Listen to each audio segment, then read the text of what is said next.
It's been 100 days since Mayor Olivia Chow was elected, and in that time, she certainly tried to tackle some major issues since taking over the office.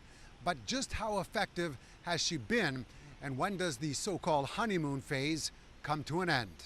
Olivia Chow!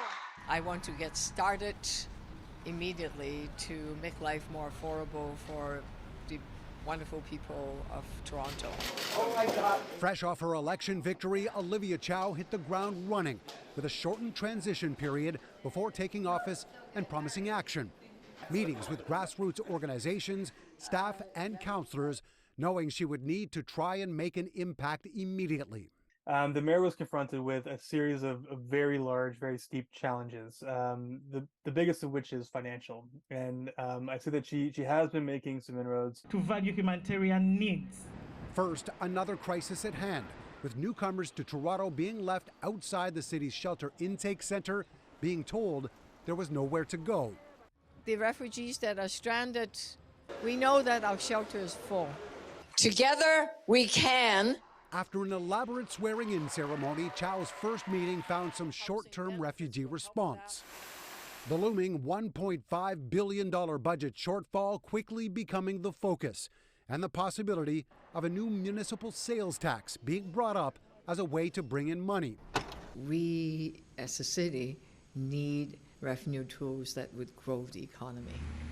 Chow increased affordable housing targets with City Hall, added more TTC service with money that would have been used to operate the Eglinton Crosstown. We now have some extra cash on hand. Much of the first few months concentrated on trying to convince the province and feds that Toronto needs help. That eventually led to a meeting with Premier Doug Ford and the effort to try and strike a new deal for the city. We'll find ways to cooperate. With that said, I don't think she can knock off a lot of those larger priorities off of her to-do list yet, but she is certainly making a considerable amount of progress. The losing fight with the province over the future of Ontario Place, however, continues, with no mention of the Gardiner Expressway since the election and seemingly no progress on cooperation with the federal government on any front. The city's budget and that looming shortfall will continue to be a major issue for Mayor Olivia Chow in the years to come.